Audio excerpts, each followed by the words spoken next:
Well, hello everyone, and welcome back to the craziest looking hairdo you've ever seen. Wish I could get a cut, but I can't really do that. So, hello everybody, and I thought I would do a. This is 11:58. So, yes, this does count. Actually, is episode 311. Hello everyone, and welcome back. I'm your humble host, Mike Camo, here from the Camo's Automotive Radio Show, here for a gear change show. I thought I told you that I would actually be on the, I thought that I told you guys would be on the net. I'm just going to find a place to prop you guys down so I can record, you guys, so you guys can see me recording.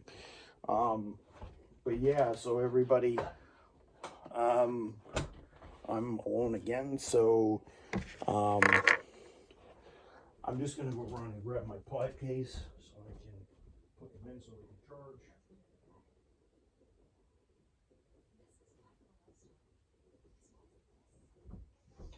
So yeah, hello everyone. Welcome to the radio show midnight edition. Almost midnight, but midnight edition. I welcome you guys back to another one of these. It's been a while since I've shot. You guys are probably going to see this somewhere tomorrow morning. I'm going to try to upload this tomorrow morning. But yes, this is recorded on Saturday night. It's about 1 minute before. So yeah, guys, well, everybody, welcome back to another one of these, the Massachusetts Central Radio Show. I'm your humble host. Howdy, everybody. I'm hoping everybody's having a great. I hope everybody's having a great day. Tomorrow is Easter. I'm not going to do a episode till late tomorrow. I might do a radio. I might do a radio show late tomorrow. And then I'm going to try to record one Monday. So, but yeah, the gear change show. I usually have automotive news, or I have a topic that I want to do, and I wanted to present you guys with a race that I loved watching, and I thought was a very cool 24-hour race. And I'm talking about the 24 Hours of Le Mans, but I'm not talking about just any 24-hour race. I'm talking about the 2008 edition. To preface this, 2008 was the Audi R10's third and final year. It was Peugeot's 908's second year. And that car would run 07, 08, 09, and 10. Plus it would run 11. So yeah, so the toughest yet. Audi was facing quite the predicament in the 2008 American Le Mans Series back then, because Porsche was really starting to show their muscle as a constructor with Roger Penske. And I remember them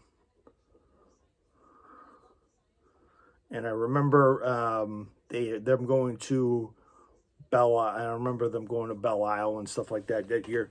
So Audi didn't really start the year off endurance-wise really, really good.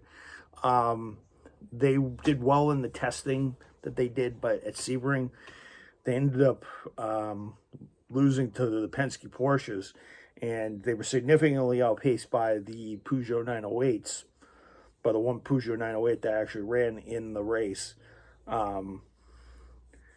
So they went over to Monza.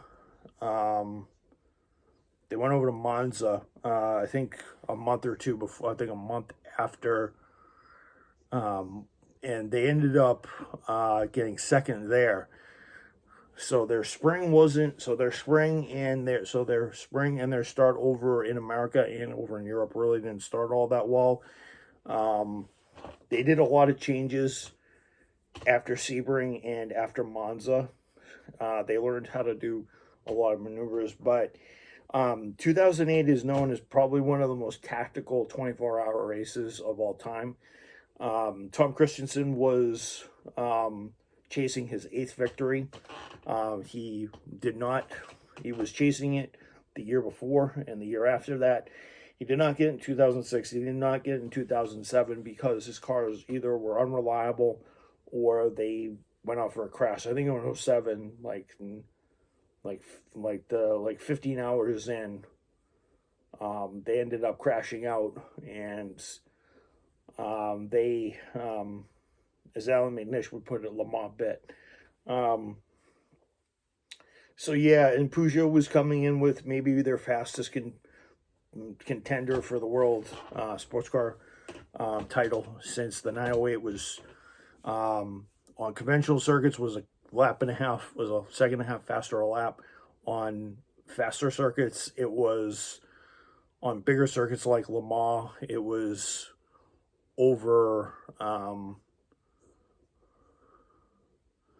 3.5 seconds. So Audi knew that it was going to have to pull literally a miracle to in order to win. But that miracle was obviously strategy and engineering, because Audi had a very well-oiled team. So did Peugeot, but they were trying to exploit some of the problems with the cars. The Formula One, the drivers of the 908s were, there was 3 908s and 3 R10s. So in one car was, in the one car that won Le Mans in 2007 was Frank Biela, Marco Werner, and Emanuele Piero. All of them either touring car or GT racing stalwarts, very good. Biela won a couple races in DTM back in the 90s. Was a touring car guy, and he adapted for endurance racing. So he went from sprint to endurance. Very great driver. He won Le Mans. Up to that point, he'd won Le Mans 5 times. Emanuele Piero also won with Tom Christensen 2 or 3 times en route to his victories. I'm pretty sure Marco Werner and Marco Werner actually had teamed up with Tom Christensen on their on his 7th win, when he passed Jackie Ickx, the previous record holder at 6 wins. So that was number 1 car. The other car was Alexander Premat, Mike Rockenfeller, and I believe Timo Bernard was in there as well.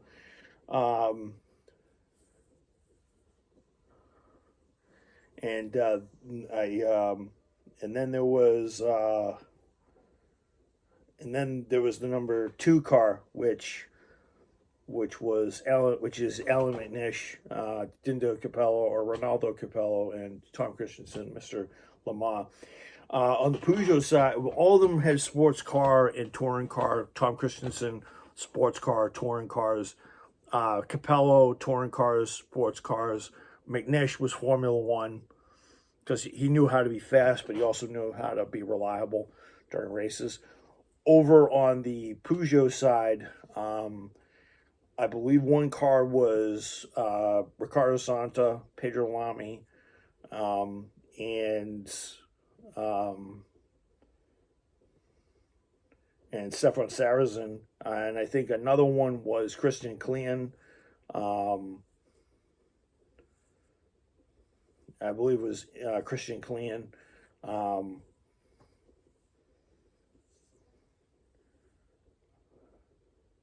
Sebastian Bourdais was also another one. And then I think the other guy was not Simon Pagenaud. And I think the other one was Jacques Villeneuve, Marc Genet, and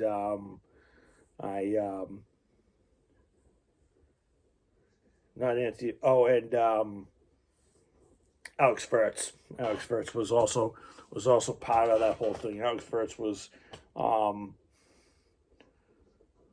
a Le Mans winner in the '90s with Peugeot. So he'd won the race. So he won the race. He knew how to win it. He wasn't. Actually, I think he won with Tom Christensen, the Porsche. I forget if it was the Peugeot or the Porsche. But they were all Formula One driver, and I think Anthony Davidson was also in there as well. Those 9 drivers, they were all, especially Jacques Villeneuve. He was trying to go after the Triple Crown because he'd won the Monaco Grand Prix. He also won the Indy 500 in '95 or '96, and then there was also, and most of the guys, Ricardo Zonta, Pedro Lamy, Stefan Sarrazin, they were all GT guys. Pedro Lamy were both part of the Aston Martin racing team. But yeah, they were all single-seater guys. They really weren't kind of geared for endurance racing, and that would kind of hurt them. And the reason why is because the car was so stiff.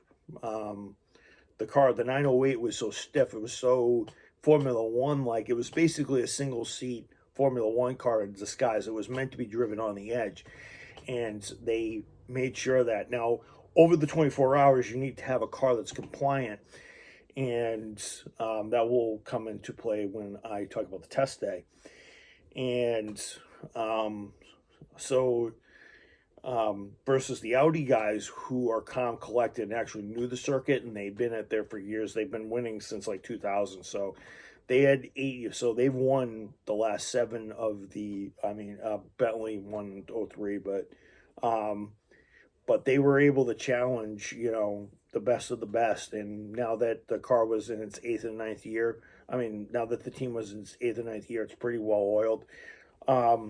The R10's driving style kind of had an easy driving style because it was a good wet weather car, and a lot of people kind of surmised that Peugeot wouldn't be as good in the wet because it was all stiff and all speedy, and it was all about top speed and everything. But at Le Mans, you need to have speed, reliability, and stability over the course of the 24 hours. There was a gaggle of cars from the section. GT1, I think I forget what LMP2. I think it was Porsche Spiders, a couple Lolas, and I think GT1 was Aston and Corvette again. Actually, Corvette actually scored the pole this year. I'm actually just going to spoil that right out the bat. And I believe GT2, I think, was a Ferrari, maybe, or a Porsche. I can't remember, because I'm trying to focus on the big diesel battle. But that happens in the background. So test day comes around, and they found out that the car was, while it had grip, it had all this up, it had grip and everything. I'm talking about the 908. They found out that the car was a little bit more compliant over some of the bumps, and one of the 908s was sprung so stiffly during one of the wet sessions that they actually thought, oh yeah, we're going to be able to do this because it's a Formula One car. Formula One cars are supposed to be stiff as hell in the wet, and they can trundle through anything. The car hit a bump and ended up somersaulting into the air, and they only had a couple bruises, and the driver, Marc Genet, ended up having a couple bruises. So Peugeot definitely had a fast car, but they're fragile. So they figured, we're going to go with reliability, maximize fuel economy, and we're going to keep the car on the road. And Peugeot, was like, okay, so we had one car crash, but we did okay in the wet. And Audi's not showing their hand. We know we're faster. We know it's probably going to be dry most of the race. So they figured, we're gonna have a car with a dry setup, and it's gonna rain once in a while, but we're gonna have our advantage come back as soon as it dries out. Qualifying comes around, and in practice, it's pretty much a Peugeot show. All three of them qualify up front. I think the fastest was a 318. That one was a 319, and the other one was a 320. I think one of the Audis qualified at 323, almost 3 seconds off the pace of the almost an average of 3 seconds of pace per lap. To the because I think they were only lapping in the 320s early on, so they were down 3 seconds, and I believe that was how the race was going to go. So Peugeot went with a very fast and very breakneck speed type thing. Audi wanted to stretch things, tires, fuel, drivers, because they knew what advantages they had. They knew what was happening. So the race starts, and Peugeot jumps out in the first 3 laps, Peugeot jumps out to a 10-second lead. Everybody's like, oh, where are they going to do this? They got to find 3 seconds somewhere. They keep in touch with them, because 10 seconds is a lot, but you got to remember they do pit stops and they have to keep their pace up. They have to do this the whole time. They can't back off, because Audi will get close to them and they'll start running a strategy, and they didn't want to be chasing Audi, because the more effort it took to them to get out front, the more the cars would break. And eventually, I think like in the third or the fourth hour, I think one of the Peugeots ended up having trouble with its lights, and it lost the lead. And the car and everybody was just sitting there and going, it was just one of those races. Alaminus tried to stay with the Peugeots as long as he could, and the race kind of wore on the next couple of hours, and they've got the strategy going, and what the Audis did over the Peugeots is they quadruple stinted the drivers. They maximized tires. They wanted to do tires on 4 stints, and they didn't change drivers. Peugeot, on the other hand, figured, you know what, we're going to change drivers. We're going to change drivers. We're going to lose time in the pits. But we can make it up on track because we're 3 seconds a lap faster. Peugeot ended up having trouble just before midnight. The Peugeot started to overheat because they were getting so much gunk and muck and stuff like that, and they were and Audi was in striking distance, and the rain came, and they ended up coughing up their advantage, because their car was so stiffly sprung. They had to drive the car a little bit differently in the wet versus the Audi. While it was 3.5 seconds a lap slower on average, it was able to comply with the bumps a little bit, and the lap times for Audi were actually faster than Peugeot during the wet, because they went for low downforce. Low drag, and what that did was that halted them from being able to keep the car on the road, have it grip, and have it react well, versus the Audi guys. They could just push, do 210 plus on the Mulsanne straight without a problem. And Peugeot tried to change the nose, clean out the radiators, but by the time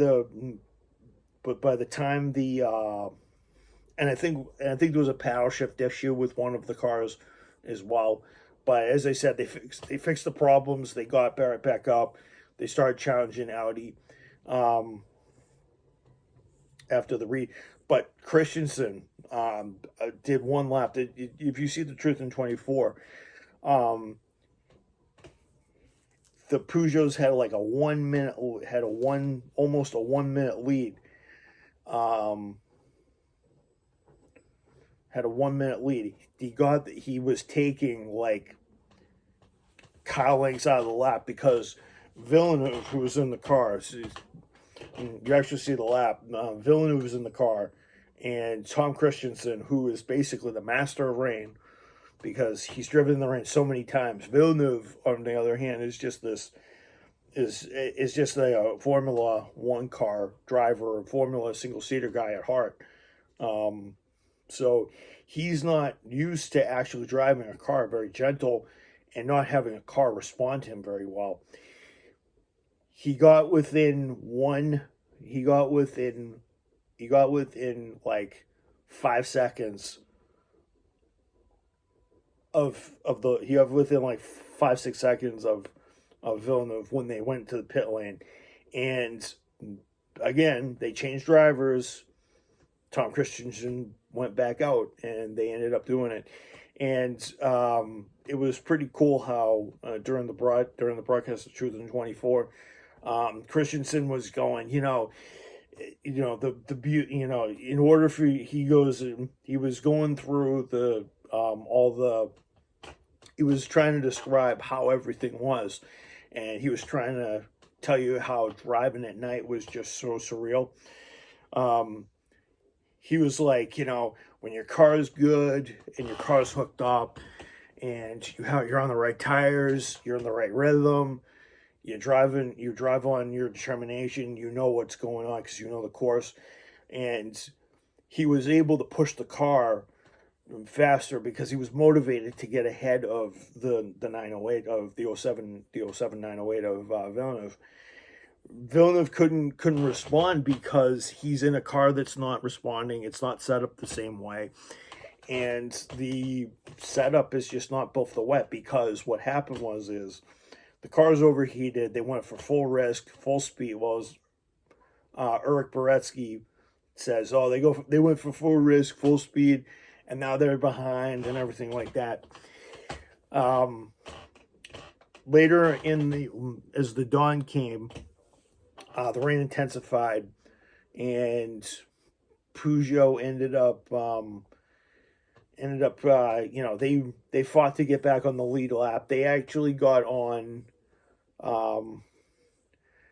in the morning hours, when the rain subsided just briefly, and it subsided and it did its thing. There was a couple spins by Christensen and stuff like that, but I think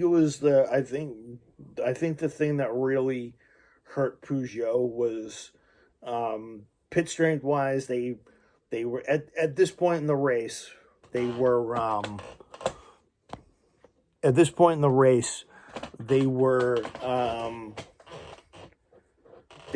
I think on track to be in the pits 9 minutes more than the Audis, and that kind of negated that 3-second advantage because when the radiators were cleared and they had to put the high downforce noses on the cars to end up alleviating some of the problems, especially, and the radiators getting plugged up by this pate, the rubber and stuff like that.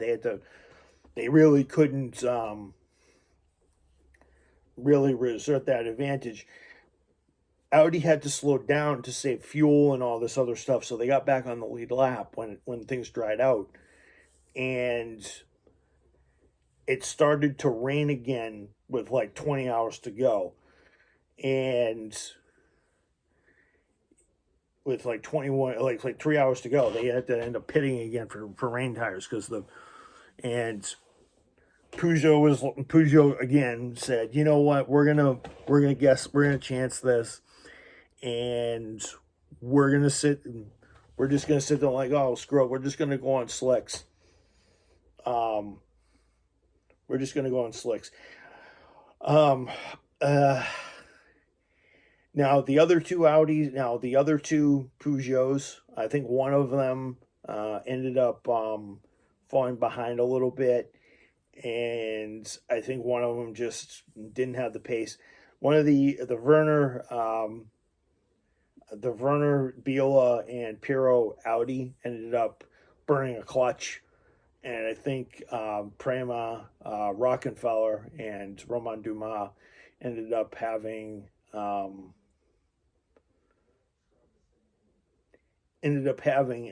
oil, have changed the oil. So it was really the number two at this point. And I think like the number 9 at this point, because the number 7 kind of fell back during the night, I think. It's either the 9 or the 7, I can't remember. So the time goes by. They have to make the decision. Audi goes on intermediates, and the slicks go on the Peugeot. Peugeot ended up spinning on the first lap, and they made the right choice. The track got wet, and there was an argument between Tom Christensen and Howden Haynes, or H as they called them, and they,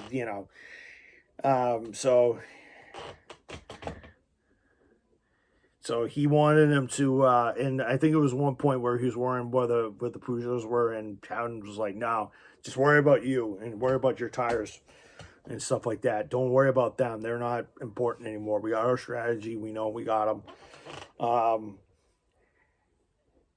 And like out of nowhere, one of the tires deflated. I think it was like 23 hours in. I think it was like 5 or 6 minutes after. I don't remember watching the race too. I remember that car I remember that car weaving and bobbing, and I remember Marc Genet or Alex Verts having a fight the car with a deflating tire, even though Tom Christensen knew it was a suspension, like he says in The Truth in 24. And Audi was proven correct. They went slow and steady. They were maybe in the tortoise, but they just made less risky calls about their car, and they made sure that their car was compliant over the 24 hours. They ended up finishing with 9 fewer minutes than Peugeot, and that negated that 3-second a lap advantage, because it started to pile up. They had transmission trouble. They had overheating. Plus they were changing their drivers every 2 hours, and they have the open cockpit, and that costs them time. So every little bit adds up over a 24-hour race. And it's good to be efficient. Tom Christensen ended up winning his 8th race. And it would be and it would be 2 more. And it would take 2 years for Audi to win one again, because in 09 they ended up losing to Peugeot in 09, because Peugeot actually got their act together and won it. In 2010 they won it, of course. If you guys look it up, they won in 2010, because Peugeot went too hard, because they ended up falling back. They got cocky, and they ended up falling back, and Audi ended up regaining it again through the advantage, because Audi cleaned up their race car. They made it more efficient and stuff like that. If you guys haven't watched it, watch The Truth in 24. The reason why I got some of that is because of that. So I hope you guys enjoyed my description of the 2008 24 Hours of Le Mans. It was a classic. Audi pushed Peugeot pushed Audi. I think Aston Martin won in GT1. I think Porsche won in LMP2. I can't remember. And then I think GT2 went to Ferrari. I'm not sure. I think it either went to Ferrari or Porsche. I can't remember. But it was a very good fight, and it was kind of a precursor to what would happen. Peugeot would come back, and they would come back with a vengeance with their new car, because they kind of caught the Audis napping a little bit, and because they had a new car and they had to adapt the car to different regulations and stuff like that, small rear wing and stuff like that. But definitely a classic. I think the Peugeot was a very fast car. It just wasn't a very well thought out strategy. It definitely had all of the it definitely had all the recipe pieces. It definitely had the right people. It would have been nice to see Villeneuve actually win the Triple Crown. Seeing as I'm part French, I would have loved to have seen them win because it kind of boring seeing Audi win. Um, and Christensen would have to wait another 5 years before he won number 9, because he did win 9 races. So, but yeah, he was happy as heck to win his 8th race, and I was glad to have been witnessing it on TV. It definitely always helped me fight in life. So if there was one team that taught me to be efficient but fight and find every advantage that you can over your opponent, it was Audi. A lot of people think it was a certain anime cartoon, but it was really the Audi boys who kind of taught me find every advantage, find every weakness you can, and stay steely. I mean, a lot of people were probably like, "Oh, he's a stick in the mud, yada yada yada." You know, you learn from the Germanic. You learn from that Germanic mindset, and it's a great thing. So if you guys want to watch the full highlights of the race and see how it all went down behind the scenes, please watch Truth in 24. Jason Statham voices it over here. You can look it up on YouTube. Actually, it's free. You don't have to pay a fee or anything. You don't have to rent it. It's about an hour and 40. It's about an hour and a half. It's an hour and 40 minutes. Hour 30, hours 40 minutes. But it's a really good hour and 40 minutes. I remember watching it with my parents back in 2008, the night before Sebring, on that Friday, and it was Friday 2009, in Sebring 09, just before they debuted the 908, then the R15. But yeah, just a credit to Villeneuve and the crew, and they came with their guns loaded the next year, and they ended up giving Audi a run for their money. So, so this is the full story of the Le Mans 24-hour 2008. I hope you guys enjoyed the story. It was a very cool. It was great tactics. Just Peugeot just didn't think too far ahead about the rain and stuff. They really didn't do it. They had a little bit better job in the rain 2008. It didn't rain quite in 2010, so that's the reason why the lap record got shattered. Even though the French wanted the lap record, I think it went to the Germans because the Germans had it last. So back in 1971. So that's the story of the 2008 24 Hours Le Mans. I hope you guys enjoyed the Gear Change show, and I'm going to upload this now because it is epic. So yeah, I'll see you guys later, and peace out. Hope you guys enjoy your Easter. I'm going to make a video later today because it's probably 12:30. So I'll probably shoot a video probably